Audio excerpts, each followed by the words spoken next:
بسم الله الرحمن الرحيم. بسم الله الرحمن الرحيم. الحمد لله رب العالمين والعاقبة للمتقين والصلاة والسلام على أشرف الخلق والمرسلين وعلى آله وأصحابه وأتباعه أجمعين أما بعد. عزیز طلبہ، آج کتاب الہدایہ جو ثالث کا سبق نمبر 123 ہے، اور اس سبق میں ہم انشاءاللہ جنس الزیادۃ فی الثمن من قبل الاجنبی پر بات کریں گے. یعنی بائع اور مشتری کی طرف سے زیادتی کرنا یہ تو جائز ہے، لیکن اگر اجنبی کی طرف سے اضافہ کیا جائے تو اس کا کیا حکم ہے، اس پر انشاءاللہ تفصیلی بات کریں گے. اور کتاب کی عبارت ومن قال لغیرہ سے لے کر ولا كذلك الحکمی فافترقا تک ہوگی. آتے ہیں سبق کے متعلق اصول کی طرف. اصل نمبر 1، الغاء الاسباب الشرعیۃ لا یجوز. اسباب شرعیہ جیسے بے ہبہ وغیرہ، ان کا الغاء یہ ناجائز ہے. اصل نمبر 2، المال المتقوم ما يجوز الانتفاع به في حالت الاختیار. مال متقوم وہ ہوتا ہے کہ جس سے حالت اختیار میں نفع حاصل کرنا جائز ہو.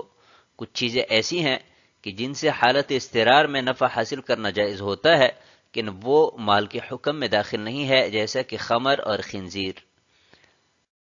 اصل نمبر 3، امرنا فی اہل الذمۃ ان نترکہم وما یدینون، کہ اہل ذمہ کو ان کی اعتقاد پر ہمیں چھوڑنے کا حکم دیا گیا ہے. اصل نمبر 4، جواز بیع الحیوان یدور مع الانتفاع، کہ جانوروں کے بے کے جواز کا دار و مدار یہ انتفاع پر ہے. یعنی اگر وہ قابل انتفاع ہے تو بے بھی جائز ہے، اور اگر قابل انتفاع نہیں ہے تو بے جائز نہیں ہوگی. آتے ہیں سبق کے متعلقہ فصول کی طرف. تو جنس ہے الزیادۃ فی الثمن من قبل الاجنبی، کہ ثمن میں اجنبی کی طرف سے زیادتی کا کیا حکم ہے. تو اس کو ہم نے 2 فصول میں تقسیم کیا ہے. فصل نمبر 1، الزیادۃ من الاجنبی مع القول بانہا من الثمن، کہ اجنبی کی طرف سے ثمن میں اضافہ کیا جائے لیکن ساتھ ساتھ وہ یہ بھی کہیں کہ یہ زیادتی ثمن میں سے ہیں، تو اس صورت میں زیادتی ثابت ہو جائے گی اور جمہور احناف کے ہاں اصل عقد کے ساتھ ملحق ہو جائے گی. فصل نمبر 2، الزیادۃ من الاجنبی من غیر تصریح بانہا من الثمن، کہ اجنبی کی طرف سے ثمن میں اضافہ تو کیا گیا ہے لیکن اس کی تصریح نہیں کی ہے کہ یہ ثمن میں سے ہے کہ نہیں ہے، تو اس صورت میں زیادتی یہ ثابت نہیں ہوگی. آتے ہیں اگلی عبارت کی طرف. قال ومن قال لغیرہ بع عبدک من فلان ب1000 درہم علی انی ضامن لک 500 من الثمن سوى ال1000 ففعل فهو جائز ويأخذ ال1000 من المشتری وال500 من الضامن، وإن كان لم يقل من الثمن جاز البيع ب1000 ولا شيء على الضمين، وأصله أن الزيادة في الثمن والمثمن جائزة عندنا وتلتحق بأصل العقد، خلافا لزفر والشافعي رحمهم الله تعالى، لأنه تغيير للعقد من وصف مشروع إلى وصف مشروع، وهو كونه عادلا أو خاسرا أو رابحا. ثم قد لا يستفيد المشتري بها شيئا بأن زاد في الثمن وهو يساوي المبيع بدونها، فيصح اشتراطها على الأجنبي كبدل الخلع، لكن من شرطها المقابلة تسمية وصورة، فإذا قال من الثمن وجد شرطها فيصح، وإذا لم يقل لم يوجد فلم يصح. اور اگر کسی نے دوسرے سے کہا کہ اپنا غلام آپ فلاں شخص کو 1000 درہم کے عوض فروخت کر دیں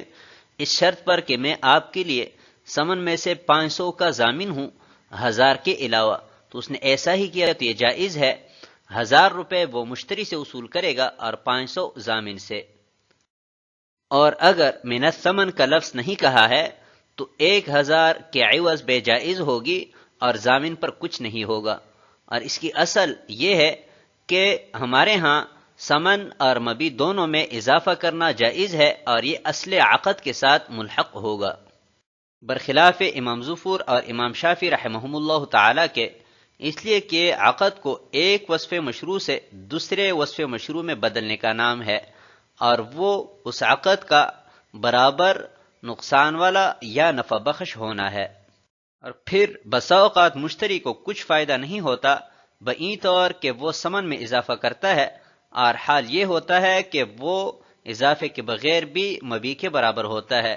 پس اجنبی پر بدل خلا کی طرح اس کی شرط لگانا جائز ہے، لیکن اس کی شرط یہ ہے کہ نام اور صورت دونوں اعتبار سے وہ ثمن کے مقابل ہو۔ پس جب من الثمن کا لفظ کہیں تو شرط پائے جانے کی وجہ سے اضافہ درست ہوگا، اور اگر من الثمن کا لفظ نہ کہیں تو شرط نہ پائے جانے کی وجہ سے اضافہ درست نہیں ہوگا۔ قال ومن قال لغیرہ بیع عبدک من فلان ب1000 درہم، اس عبارت میں یہ مسئلہ بیان کیا گیا ہے کہ دو بندوں کے مابین ایک غلام کے بارے میں بے چل رہی ہے، بائع جو ہے وہ 1500 سے کم دینے کے لیے تیار نہیں ہے، اور مشتری 1000 سے زیادہ کے عوض خریدنے کے لیے تیار نہیں ہے۔ تو اس درمیان میں ایک تیسرا شخص آتا ہے اور بائع سے کہتا ہے کہ اپنا یہ غلام آپ اس کو 1000 کے عوض فروخت کرو اور میں ثمن میں سے 500 اپنی طرف سے ادا کر دوں گا، تو یہ جائز ہے۔ اب یہ بائع 1000 روپے مشتری سے لے لے گا اور 500 روپے اس ضامن سے یعنی تیسرے شخص سے لے لے گا۔ وَإِن كَانَ لَمْ يَقُلْ مِنَ الثَّمَنِ، اور اگر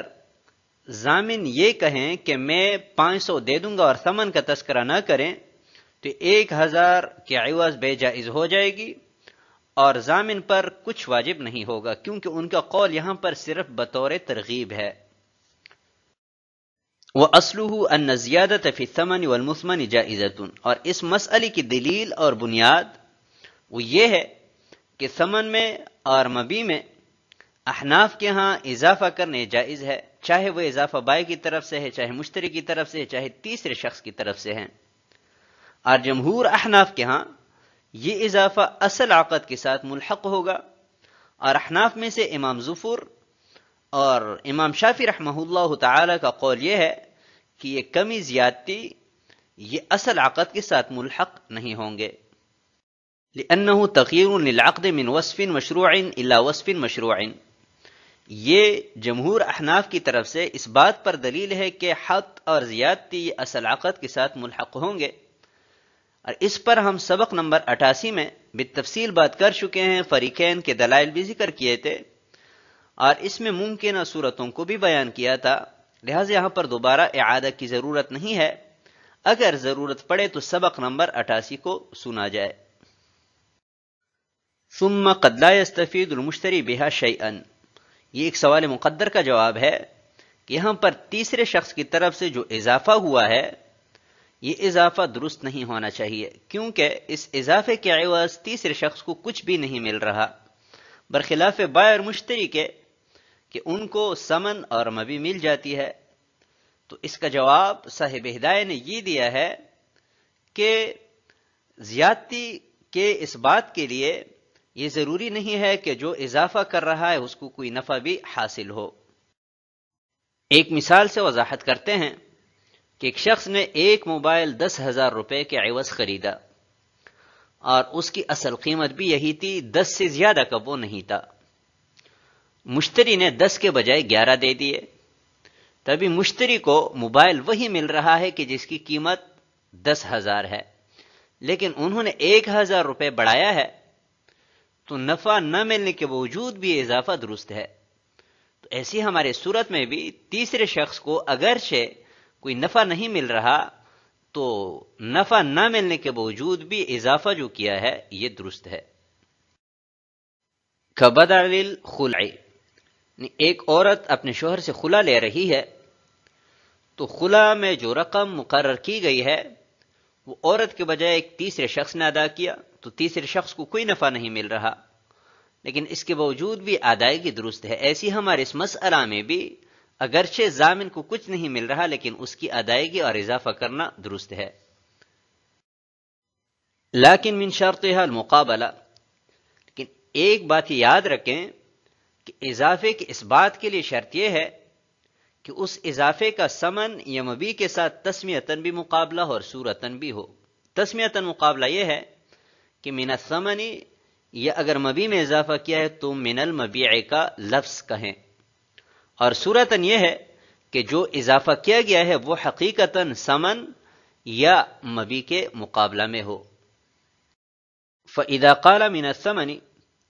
پس اس ضابطہ کو سمجھنے کے بعد یہ بات سمجھیں کہ اگر تیسرا شخص یعنی ضامن من الثمن کا لفظ استعمال کرتا ہے تو تسمیتاً کی شرط پائے جانے کی وجہ سے یہ اضافہ صحیح ہوگا اور ثابت ہوگا، اور اگر من الثمن کا لفظ استعمال نہیں کیا ہے تو چونکہ تسمیتاً کی شرط نہیں پائی گئی لہذا نہ تو اضافہ درست ہوگا اور نہ ہی ثابت ہوگا۔ آتے ہیں اگلی عبارت کی طرف، قال ومن اشترى جارية ولم يقبضها حتى زوجها فوطئها الزوج فالنكاح جائز لوجود سبب الولاية وهو الملك في الرقبة على الكمال وعليه المهر، وهذا قبض لأن وطء الزوج حصل بتسليط من جهته فصار فعله كفعله، وإن لم يطأها فليس بقبض، والقياس أن يصير قابضا لأنه تعيب حكمي فيعتبر بالتعيب الحقيقي، وجه الاستحسان أن في الحقيقي استيلاء على المحل وبه يصير قابضا ولا كذلك الحكمي فافترقا۔ اور اگر کسی نے باندی خریدی اور اس پر قبضہ کرنے سے پہلے اس کا نکاح کروایا اور شوہر نے اس سے وطی کی تو یہ نکاح جائز ہے سبب ولایت کے پائے جانے کی وجہ سے، اور وہ رقبہ پر پوری ملکیت کا ثابت ہونا ہے اور شوہر پر مہر واجب ہوگا، اور یہ قبض ہے کیونکہ شوہر کی وطی اس کے قدرت دینے سے حاصل ہوئی ہے، پس شوہر کا فعل اس کی فعل کی طرح ہوا، اور اگر باندی کے ساتھ وطی نہیں کی ہے تو یہ قبضہ نہیں ہے، اور قیاس کا تقاضا یہ ہے کہ وہ قابض بن جائیں، اس لیے کہ یہ حکمی تعییب ہے لہذا اس کو حقیقی تعییب پر قیاس کیا جائے گا، اور استحسان کا تقاضا یہ ہے کہ تعییب حقیقی میں محل پر قبضہ ہوتا ہے اور اسی سے وہ قابض بن جاتا ہے، اور حکم اس طرح نہیں ہے لہذا دونوں میں فرق ثابت ہوا۔ ومن اشترى جاریة ولم يقبضها، اس عبارت میں یہ مسئلہ بیان کیا گیا ہے کہ ایک شخص نے باندی خریدی تو قبضہ کرنے سے پہلے اس کا نکاح کسی اور شخص سے کروایا، اور زوج نے باندی کے ساتھ وطی کی تو یہ نکاح کروانا قبل القبض یہ جائز ہے، لوجود سبب الولایتی، نکاح کے جواز کی دلیل یہ ہے کہ جب اس نے باندی خریدی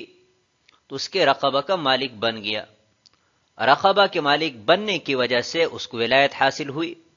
لہٰذا یہ نکاح جو کروایا گیا ہے یہ اپنی ولایت کے تحت کروایا ہے اس لیے جائز ہے، اور شوہر پر مہر واجب ہوگا۔ وَهَذَا قَبْضٌ، مشتری کا یہ معاملہ یعنی نکاح کروا کر شوہر کا باندی کے ساتھ وطی کرنا، اس سے مشتری کا قبضہ متحقق ہو چکا، کیونکہ زوج نے جو وطی کی ہے یہ مشتری کے قدرت دینے سے کی ہے، یعنی اس ہی نے نکاح کروایا ہے، تو اس کا فعل یعنی شوہر کا فعل یہ مشتری کے فعل کی طرح ہوا، تو اگر مشتری نکاح کروانے سے پہلے خود وطی کرتا تو اس سے قبضہ متحقق ہو جاتا، تو ایسے ہی جس شخص کو اس نے وطی پر قدرت دی ہے اس کے وطی کرنے کی وجہ سے بھی مشتری کا قبضہ متحقق ہو جائے گا۔ وَإِن لَّمْ يَطَأْهَا فَلَيْسَ بِقَبْضٍ، اگر مشتری نے نکاح تو کروایا لیکن شوہر نے وطی نہیں کیے ہے تو صرف نکاح کروانے سے قبضہ مشتری کا متحقق ہوگا کہ نہیں ہوگا، تو یہاں پر دو دلائل کی مختلف مقتضیات ہے۔ قیاس کا تقاضا یہ ہے کہ مشتری کا قبضہ متحقق ہو جائے گا، اور استحسان کا تقاضا یہ ہے کہ قبضہ متحقق نہیں ہوگا۔ والقیاس ان یصیر قابضا، وجہ قیاس یہ ہے کہ نکاح کروانا یہ تعییب حکمی ہے، یعنی باندی میں حکماً عیب پیدا کرنا ہے، کیونکہ نکاح باندی میں یہ عیب ہے شرع کے باب میں، تو جیسے تعییب حقیقی سے مشتری کا قبضہ متحقق ہو جاتا ہے نیوتی کرنے سے، تو ایسے تعییب حکمی یعنی نکاح کروانے سے بھی اس کا قبضہ متحقق ہو جائے گا۔ وجہ الاستحسان، اور استحسان کی وجہ یہ ہے کہ تعییب حقیقی کی صورت میں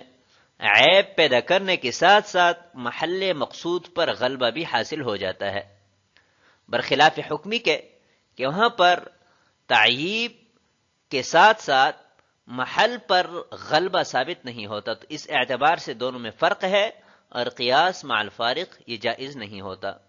تو آج کے سبق کو ہم اسی پر ختم کرتے ہیں۔ والسلام علیکم ورحمۃ اللہ وبرکاتہ۔